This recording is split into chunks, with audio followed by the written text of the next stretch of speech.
Assalamualaikum, saya Maizan Ismail. Saya akan membahaskan topik The Super Teamwork. Di dalam satu kumpulan perlu ada satu orang ketua dan beliau mesti memahami objektif kumpulan tersebut.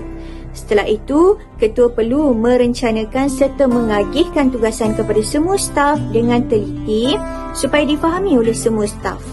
Dan staf yang menerima arahan akan menjalankan fungsi masing-masing dalam menjayakan objektif atau matlamat kumpulan dan ia dinamakan sebagai teamwork and team building. Sekiranya terdapat masalah yang dihadapi dalam mencapai matlamat dan objektif kumpulan tersebut, ketua dan staf perlu berbincang untuk mengatasi masalah tersebut. Ia dinamakan sebagai team think. Dengan yang demikian, kumpulan dapat berfungsi dengan sangat baik dan sehingga ia digelar sebagai The Super Teamwork. Sekian, terima kasih.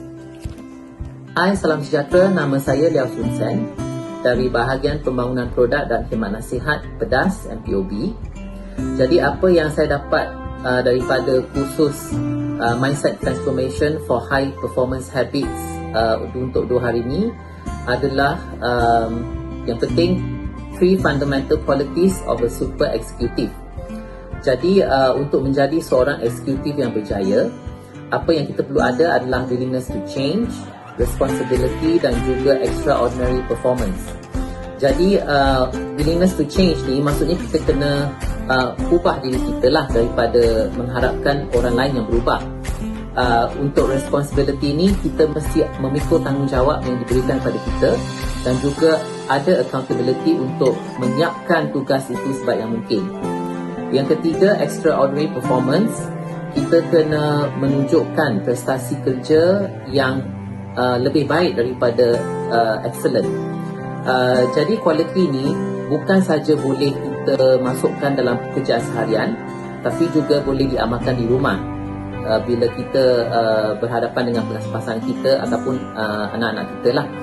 Jadi ini akan membolehkan saya untuk menjadi seorang yang berjaya dalam kehidupan. Jadi terima kasih diucapkan kepada Encik Saiful atas tunjuk ajar dan pengetahuan yang baru ini. Terima kasih. Hai, Assalamualaikum dan selamat tengah hari. Saya Nurul Hidayah daripada Bahagian Biologi. Daripada kursus ini saya mendapat satu tips yang penting, iaitu the importance of self-awareness yang merangkumi 3 komponen utama. Jadi daripada tajuk subtopik ini saya dapati hasilnya kita boleh membuat keputusan yang lebih baik dan mencapai tahap keyakinan yang lebih tinggi. Hasilnya kita dapat berkomunikasi dengan lebih jelas dan memberi perhatian terhadap sesuatu perkara atau keputusan. Ia juga boleh membaiki skill-skill kita dan kita boleh mengenal pasti tentang apa yang masih kita boleh perbaiki. Jadi kesimpulannya, self-awareness ini kita dapat melihat sesuatu perkara itu daripada perspektif yang berbeza dan kita boleh bekerja secara kreatif dan membina keyakinan diri secara lebih seimbang. Terima kasih. Assalamualaikum dan salam sejahtera. Nama saya Razmi Azmi Abdul Razak dari Bahagian PEDAS Lembaga Presentation. Di sini saya akan membangkitkan 4 key principles to success yang telah kita bincangkan semasa kursus Mindset Transformation for High Performance Habits ini. Yang pertama, no failure, wrong results, change strategy. Ini bermaksud kita tidak boleh mengharapkan failure di dalam pekerjaan kita. Kita tidak boleh mengharapkan keputusan yang salah. Ini kerana kita perlu mengubah strategi kita supaya kita dapat mencapai objektif yang telah ditetapkan. Yang kedua, for things to change, I must change first. Ini bermaksud jika kita inginkan perubahan berlaku di dalam organisasi kita perlu mengubah diri kita dahulu.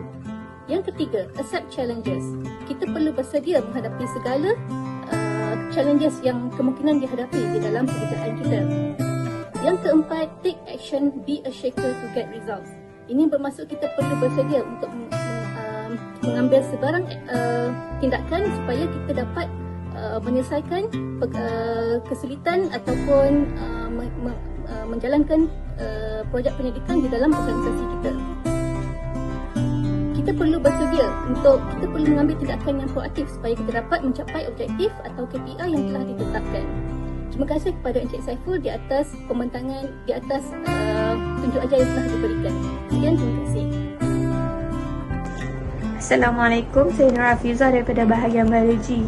Daripada kursus ini, saya dapat tips macam mana saya nak handle fear.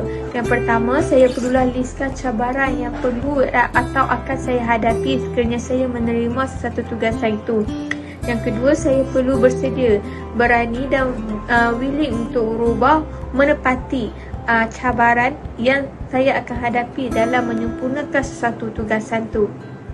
Yang ketiga, it's okay dan tidak mengapa kalau kata saya perlu memulakan semula sesuatu tugasan itu daripada start sekiranya ia dapat menjanjikan hasil yang lebih baik. Yang keempat,